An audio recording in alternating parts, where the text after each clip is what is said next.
The Northwest Georgia High School Football Scoreboard is brought to you by Alpha Insurance, Al Smith Agency. See them for all your auto, home, and life insurance needs. Call Al Smith at 706-529-6786.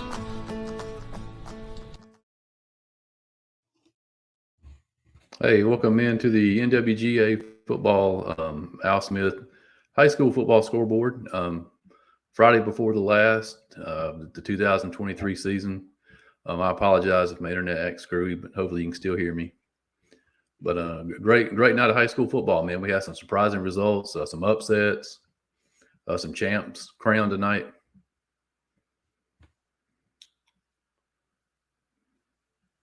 Yeah, Josh Hall. How about them Tigers? Yeah, back-to-back champions. Yeah. You was at that game. Tell us how that game went. Yeah, that's back-to-back champions for the first time in like 20-something years, man, for the Tigers. Yeah, he said give a big shout-out to Jonathan Go and his toughness tonight for sure. He went out second series, the first quarter, man, with a knee injury. Looked pretty bad. Didn't come back in at all in the first half. Tigers had a hard time getting anything going, down 14-7 at halftime. Bremen looked like they were in control, especially on the defensive side of the ball.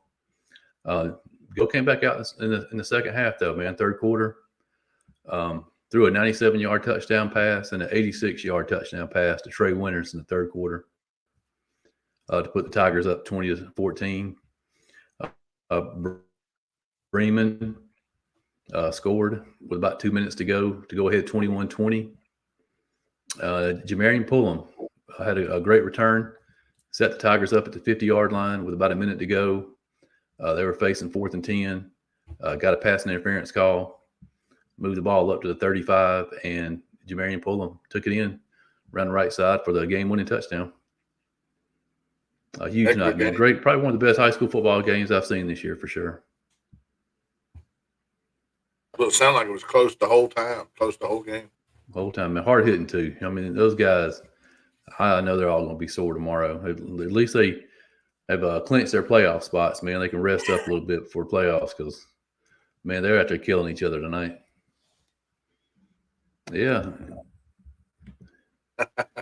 Well done tonight, man. Thank you. On the cup. Thank you. Yeah, I was at the Chattooga-Coosa game, and it was a close game. Chattooga received the opening kickoff, first play of the game. They threw a tunnel screen to the left, and the guy come unblocked. I mean, he just looked like he knew the play was going to happen. I don't know how he did, but stepped right in front of it, double called it. You know how somebody will catch it and then kind of fly up in the air, and then they catch it again, scored a touchdown. We were less than 20 seconds in the game. It was 7-0 Coosa. And then Coosa never sniffed the end zone again for the rest of the game. They did hit a 42-yard field goal or somewhere around 42 and had 10 points. Still ends up winning 16-10. There was a, you hate it for the kid, you hate it for the team, but, they were in a panic, kind of in a hurry, time running down, and, they accidentally spiked the ball on 4th down. And the only thing I could come up with in the booth at that point was when Reggie Ball threw it out of the back of the end zone on 4th down for Georgia Tech. And obviously I'm a Georgia fan. And Matthew Daniel there, he knows exactly about that Reggie Ball play. He probably got a kick out of that one if you heard me say that. I know Tia's bored tonight, man. Bowden off this weekend. I guess they'll play Mount Zion next weekend for what's technically the region championship, I guess. Yeah. But go ahead. Yeah. This, I have to look at this one, man. Did Cass eliminate Calhoun tonight? Just off the top of my head, I'd say yes, because I think Cass and Calhoun are tied with 3 losses in the region, right? Brooks Carter says Calhoun will miss the playoff first time since '99, and that's what we were talking about tonight on the show. That's newsworthy. That's crazy. I mean, great job by the Colonels for sure, man. What put 54 points on them tonight? Cartersville Hurricanes down 21-7 at one point, and come all the way back to 42-21 win over Dalton. Early in the game, I thought, man, I done jinxed Cartersville again. Dalton's about to pull it. So it was a tough game. You want to go ahead. Shout out to Dade County, man, pulling off the win in Purple tonight. What was it, 26-15 final score? Sets up a game next Friday night. If Dade wins, they'll host a playoff game. Had over 300 yards tonight on the ground. Huge win for Coach Post and those fellas.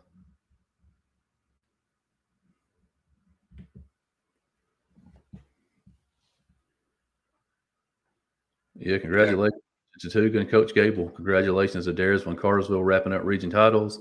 And a great job by Benton on the call me tonight, man. A lot of fun. Oh boy. What do you think about that play-by-play, man? You like it? You enjoy it? I do enjoy it. It comes natural, pretty natural.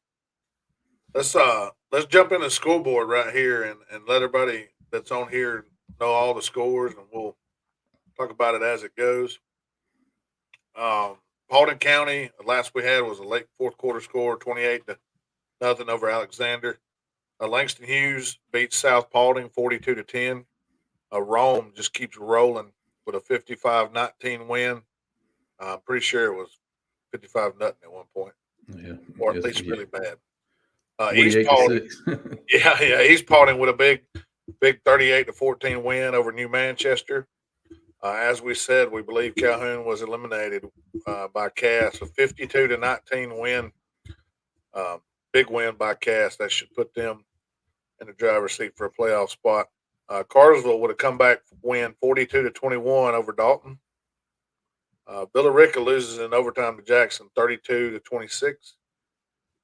Hiram up late on 27-0 is the last we had on the Hiram Woodland. Heritage in a close one over Sonoraville, 22-19. Cedartown beat Southeast 49-0. Central with a 42-20 win over Northwest Whitfield. That pretty much locks up their region title there for Central. Daresville was down some of the game, but like Lawrence said, Daresville will come back. 28-21, a Daresville win. Gordon Lee beats Ridgeland 20-9. Lumpkin in a close one over Dawson County, 34-23. Ringo 20, Lakeview 10. Cahulla Creek pulls away from Lafayette and wins 48-9. What a job Cahulla Creek's done after kind of an upset loss to Chattooga early in the year, and they've been putting the points up. Pickens, speaking of upset wins and losses, 39-37 over White County. Rockmart defeats Fannin. Was this Thursday night, Lawrence? Yeah. 48-14 on Thursday night. Harrelson beats Murray County 55-24. Motto with a 35-0 win over Gordon Central. Christian Heritage outlasts Mount Zion in overtime, 35-28. Trine, man, the Dogs put it on the Indians 55-7. Dade County makes the trek over to Lindale and comes back with a 26-15 win. And that pretty much ensures that next week Trine and Darlington is for the region title, correct? Trying Darlington for a region title, yep. I think Darlington is in one of those situations where if they win, they're the 1 seed. If they lose, they're the 4 seed. That's wild. I'm going to pull up the standings here for some of the we'll have to do some digging on that. There's a lot of tiebreakers, stuff like that. But Coosa takes a 16-10 loss at Chattooga, and then the last one, Heard County wins over Temple 43-29. Yeah, I'll tell you, the only game I know for sure next week, right off the top of my head, that means something is Haralson County hosting Fannin County. We know that's for the 4 seed in 7-2A. That is a win or go home game for those guys. I'm looking here at 7-4A if Heritage were to beat Central next week, that would create a 3-way tie for first. That's assuming Cedartown beats Northwest. Of course, we're gonna pretend like they do. Yeah, So nothing nothing against Heritage, but I just don't think they're going to beat Central. Central beat Cedartown by 14. Cedartown beat Heritage by 12. So yeah, they're going to have to beat them by a couple of touchdowns to win the tiebreaker anyway. So I think pretty much it's going to finish Central, Cedartown, Heritage, Northwest in that region.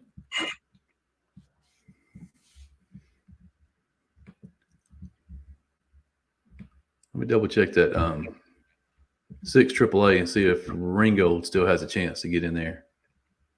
I'm looking at the 7A right now. Trine's the only undefeated team, so I think first or second is likely for them. Darlington's 4-1, 2 3-2 teams, and I think Armurchie could still get in with a win next week. Is it Dade at Armurchie?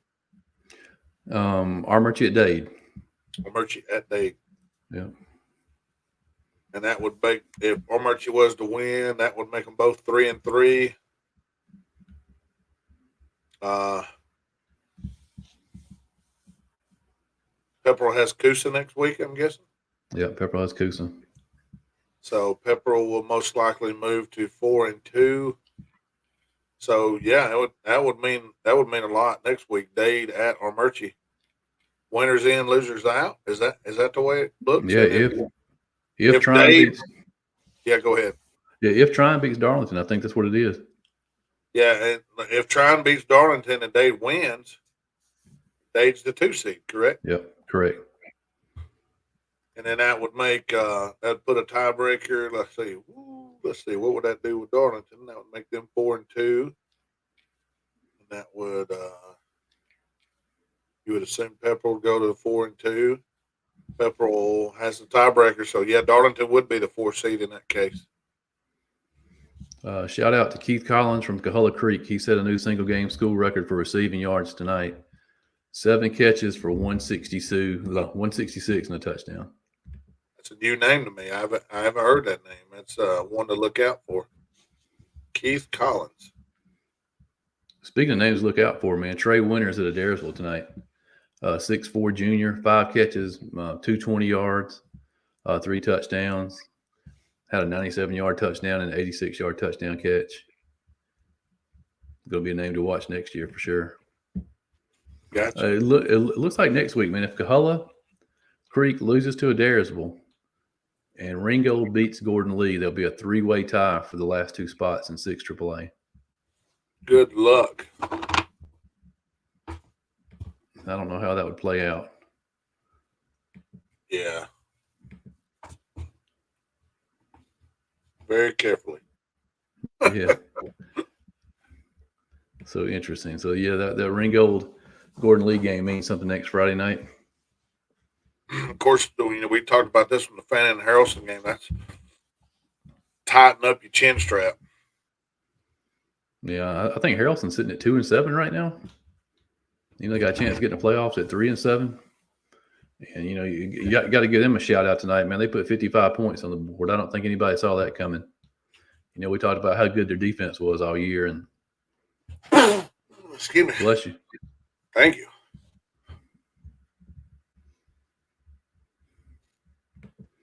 Yeah, I'm pulling up their schedule here. Yeah, 2-7.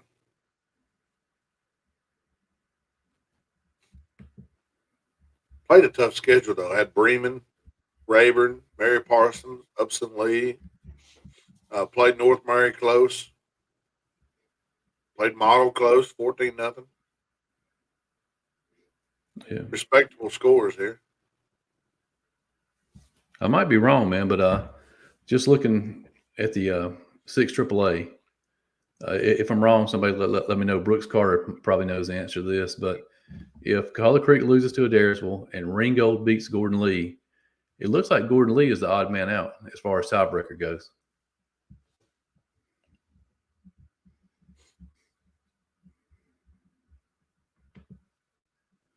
What's up, Stanley? You guys played a heck of a game last night, man. You guys are on a roll. I was kind of worried about you guys at halftime, but got it going. Yeah, that quarterback y'all have in there right now, man, he's playing. I thought he was a sophomore, but he's a senior. Just took him a few years to get going, I guess.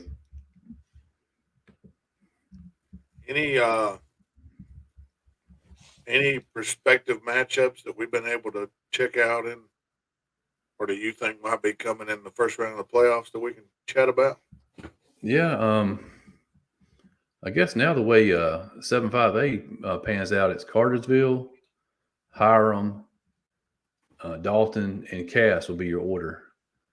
So that means Cass will go to the winner of the GAC Kale game, and Dalton will go to the loser of that game. So you could have Dalton Kale in the first round.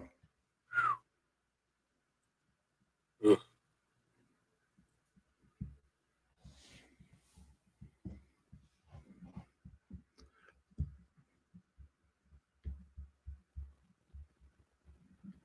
All those teams are their season completed.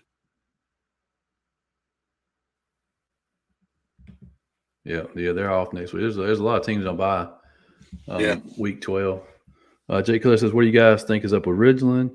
29-game losing streak now, not to bash them, but they used to be really good and played for a state championship in the early 2010s.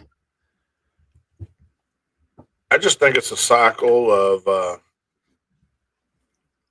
and whether it be just kids not playing football or just not quite as much talent. Now, I did think they were improved this year over previous teams. It's just when you get in a lull like that, it's hard, it's real hard to get over the hump, you know. And until they get over the hump and win a few games, I just don't know if they're going to get a lot of players wanting to go there. I mean, they're right there next to Chattanooga and, you know, Lakeview. I feel like Lakeview's taking some of their players too, which is, you know, Lakeview's been improved as well. So I don't know.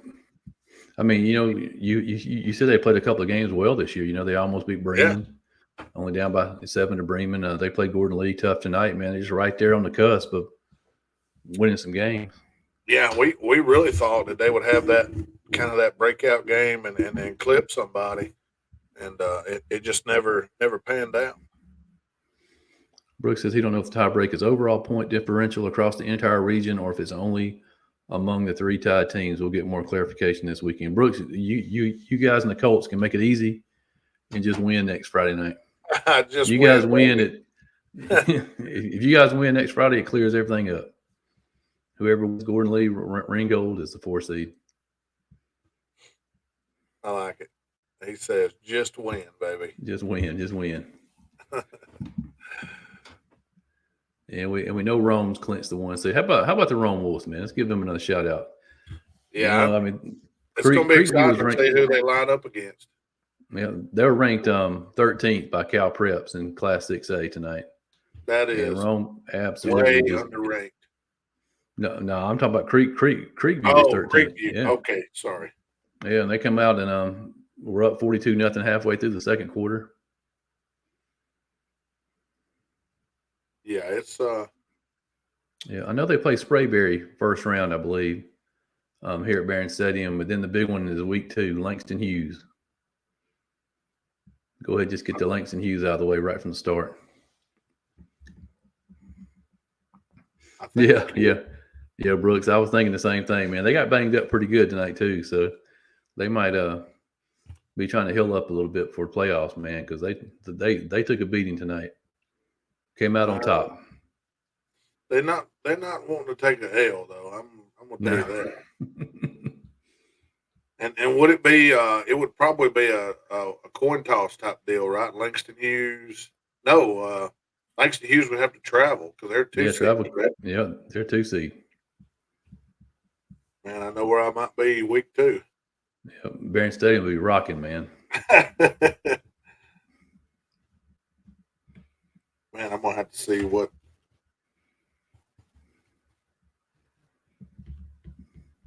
old Langston Hughes looks like here. What did we decide would happen if Darlington won 7A? Trying to be the 2.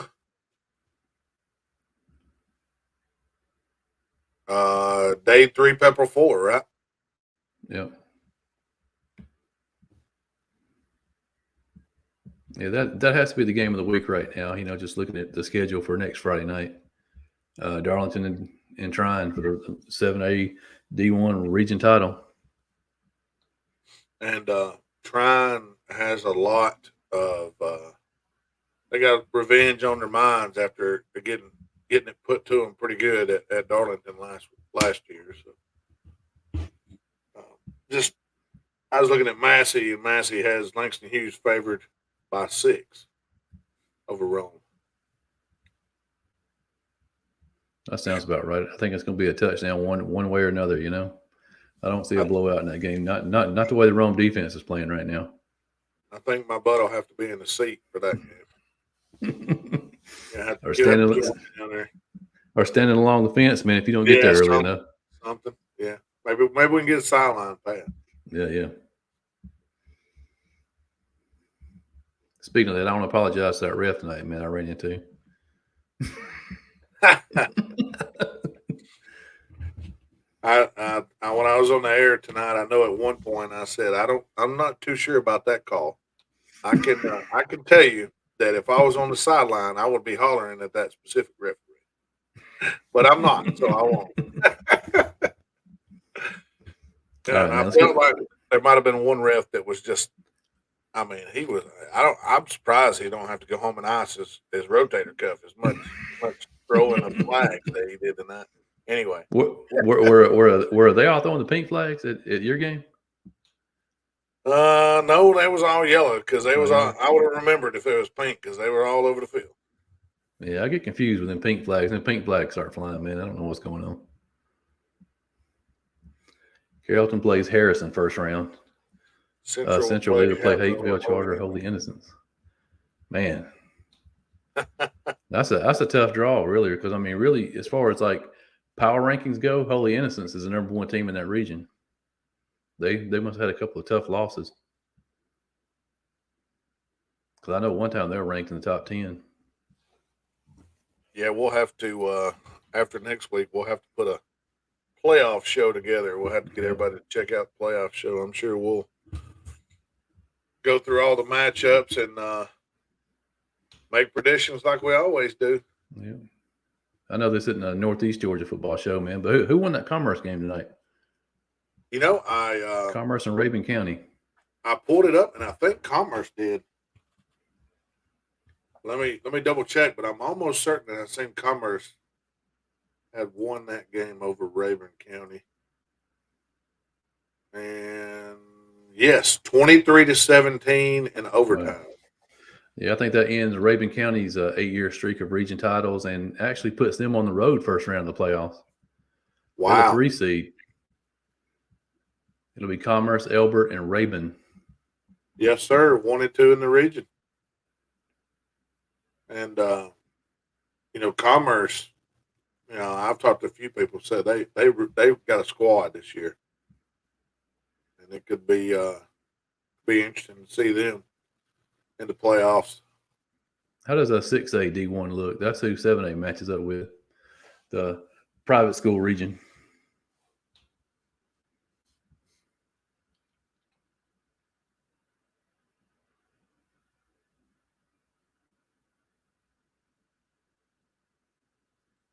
Either am I caught up or has been you caught left up? Me for a second.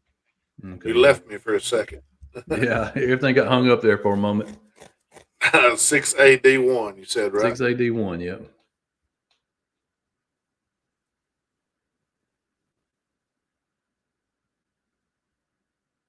Is that the region with like Mount Vernon and St. Francis and such? Yeah. All right, let's see here. 6A D1. They've only played 1 region game. How is that so? Let me go back. All right. Let's see. Okay, no scores been.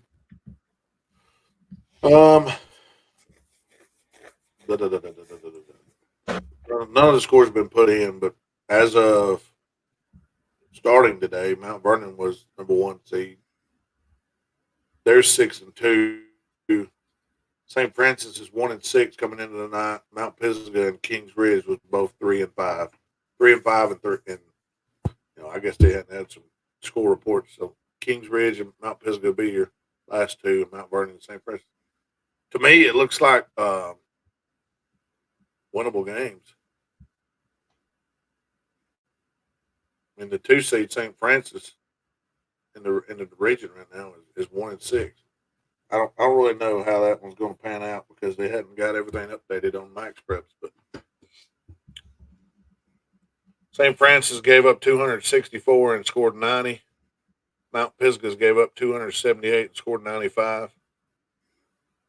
Kings Ridge gave up 136 and scored 86. Now Mount Vernon gave up 179, but they have scored 284 in 8 games. Adairsville will play the loser of next week's Gilmer County White County game. White County taking the loss tonight to Pickens. Makes that game important for Gilmer and White County next week. So they play the loser. I would imagine at this point you'd probably see White County losing that game. I think Gilmer's been up and down, but I think they're a pretty good team. 3-way tie. What we got? All right. He just heard 3-way tie between Coahulla, Ringgold, and Gordon Lee would go as follows. If Ringgold wins by less than a touchdown, it's Coahulla and Ringgold. If Ringgold wins by less than a touchdown. What if Ringo wins by more than a touchdown? Yeah, it seems like if Ringo wins by more than a touchdown, it'd be maybe he meant Coahulla and Gordon Lee. I don't know. We'll figure it out. Maybe. Yeah, it'll come out in the wash. Oh, okay. If Ringo wins by more than a touchdown, then it's Ringgold and Gordon Lee, and Coahulla is out.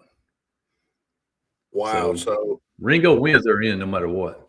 Yeah, and if Ringo wins by less, then Coahulla's in. But if Ringo wins by more, Gordon Lee's in. Coahulla is out. Interesting. That is very interesting. And Ringo plays Gordon Lee. Gordon Lee? Gordon Lee. Wow. Because Gordon Lee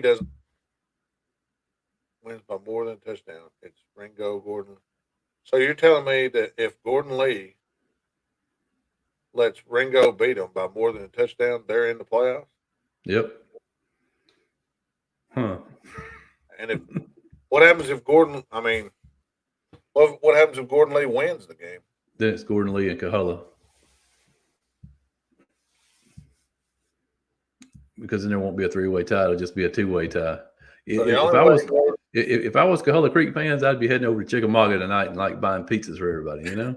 So the only way, Gordon Lee, the only way they're left out is if they win by less than a touchdown. Mm-hmm. I'm either winning the game, or I'm down by 6 with I'm down by 6 with a minute to go, and man, I just miss every tackle. Let them score. I throw a pick. I've never seen that. How in the world could it be set up to where a team would want somebody else to score to allow them to make the playoffs? That seems like that should never happen. Yeah. That's just, I don't know. I don't understand how that would ever be the case, but it sounds like it is in this particular. Be curious, man, if it comes down to a 6-point game with 30 seconds to go next Friday night. I'd love to see Gordon Lee's play calling. Somebody better start stealing some signs for that reason.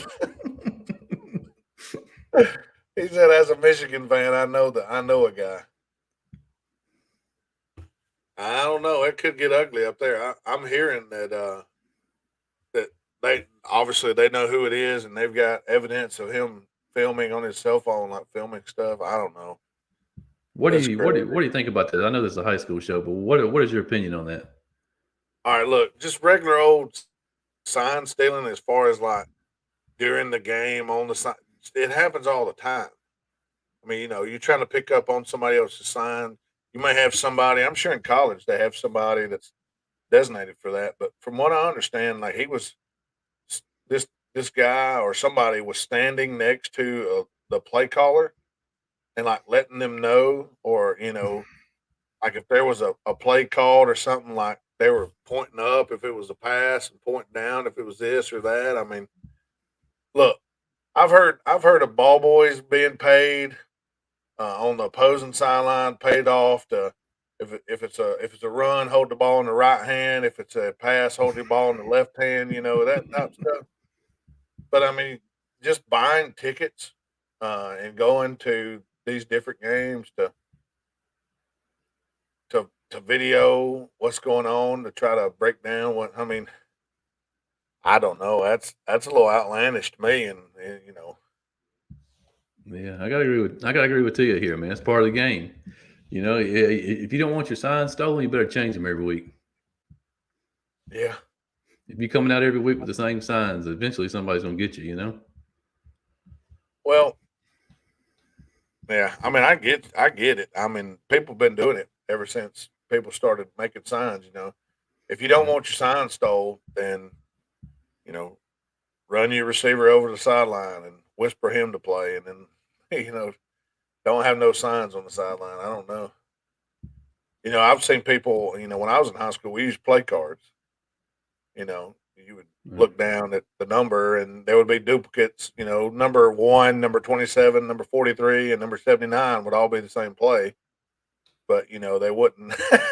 Yeah. They would be duplicates, so you wouldn't just tip off, "Hey, we're running play 9 again." But I watched a special on like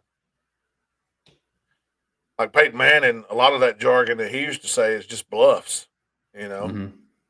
And the Omaha was basically, you heard him say that all the time. That was basically just, time's running out, hurry up. Like if it was on 2, then that just changed it to first sound or on 1 or whatever. And then anytime he would mention any kind of flavored ice cream, like if he would say chocolate or vanilla or anything like that, that basically means whatever after that word, that key word that I say, it means nothing. He's just BS. How He, about he how might, about the big offensive lineman trying to keep up with all that, man?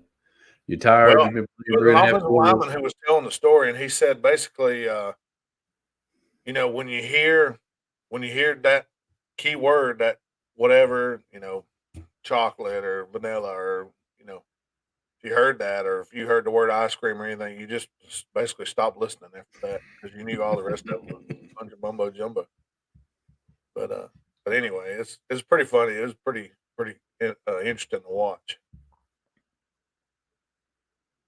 Oh God, Kevin says that makes as much sense as a fourth down spot. Dang, that one's tough. I know Kevin was there for that. I mean, I don't know if he was there, but I know he was watching when the dude from Georgia Tech threw it out of the end zone that time. I'm sure my man RJ probably he remembers that. He's a Georgia Tech guy. Yeah, Anyway, I guess we'll wrap it up, man. I'm about to fall asleep over here. don't fall asleep. You listen to me talk, you're falling asleep. You want to run through the Yeah, scores one more time, and then we'll yeah, get yeah, off. yeah.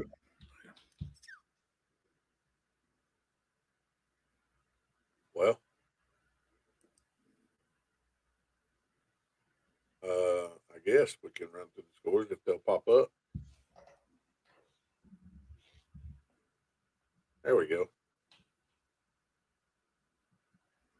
They're invisible. Present. Share screen. Window. There we go. You got them this time, or you want me to get them? Go ahead, man. Go ahead. All right. Paulding County beats Alexander, or this was a fourth quarter score. Some reason it is a very hard to get any kind of Paulding County scores up here. 28-0 over Alexander. Well, I do know that Langston Hughes beat South Paulding 42-10. Rome keeps rolling over Creekview 55-19. East Paulding 38, New Manchester 14. Cass eliminates Calhoun from the playoff for the first time since 1999, 52-29 over Calhoun. Carsville comes back and beats Dalton, excuse me, 42-21. Cartersville beats Dalton. Villarica, which is the next team, loses in overtime to Jackson 32-26. Hiram beats Woodland 27-0. Heritage with a 22-19 win over Sonoraville. Cedartown beats Southeast Woodfield 49-0. Central basically clinches the region title there with a 42-20 win over Northwest Woodfield. Adairsville also clinches the region title with a 28-21 win over Bremen. Gordon Lee stays in the playoff hunt with a 20-9 win over Ridgeland. Lumpkin County, I think they've had that region sewed up, 34-23 over Dawson. Ringo stays alive with a 20-10 win over Lakeview. That game is closer than most people would expect there. Cahola Creek hangs in there and put some points up on Lafayette, 48-9. Pickens with the upset win over White County, 39-37. Rockmart on Thursday night defeated Fannin County 48-14. Haralson County defeats Murray County 55-24. Model blank scored in Central 35-0 on the blue turf. Christian Heritage, that is, defeats Mount Zion 35-28 in overtime. Trine with a 55-7 win over Armurchie. Dade goes on the road and beats Pepperell 26-15. Chattooga beats Coosa 16-10 in a close one there at in Somerville. Heard County 43, Temple 29. Some of the big games that we're looking like next week to have a lot of playoff potential or playoff. We'll change the playoff orders a lot. Trine will be hosting Darlington this year in the last week of the season. That's for your number one spot. Dade will be on the road at Armurchie. That's if Dade wins and Trine wins, then Dade gets the 2 seed. If that happens, then Darlington would drop all the way down to the 4 seed, which is totally weird. But everybody's kind of right there neck and neck, so that's how that would happen. Some of the other games, let's see here. Pretty much everybody else has decided. What was some of the other games that you brought up? Gordon Lee and Ringgold's an interesting game now. Yeah, Gordon Lee and Ringgold, because there's all kind of different. I mean, if they score this or they win this or they do that, I mean, it's just go back on the notes here and our man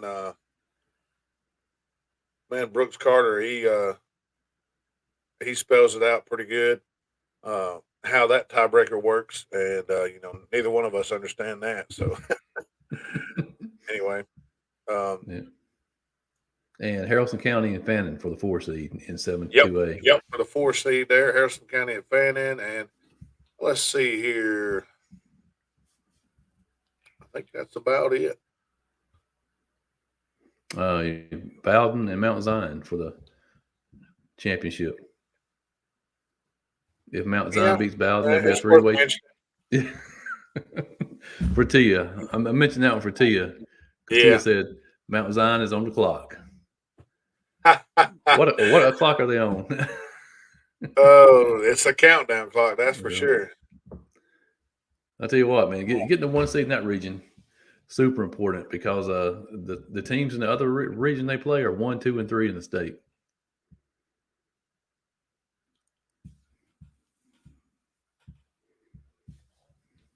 Yeah, I totally agree with the last statement. Why not just put it in the headset like the NFL does? You give them so long on the play clock to talk to them in their headset. I mean, just do that. I don't have a problem with that. Do you? No, not at all. especially as much time as I feel like they're taking away from football. Man, I really think, I don't know if it technically is making a big bunch of difference, but the clock rules to me have changed college football. I mean, you can basically just milk that thing now. Yeah. It's a pretty scary sign Anyway. when you see. It's a pretty scary sign when you see the defending state champions are hungry. You know. Oh, they're definitely hungry, and I believe it. I believe every second of it. And they're about to go on a run. All right, guys. We'll see everybody back on Wednesday for the Pick'em show. If we don't see you before then, like I said, we'll get all this playoff stuff worked out and get it all squared away. So next time we're on here, we'll know what we're talking about. All right, man. We'll see you. Yeah. All right. We'll see you.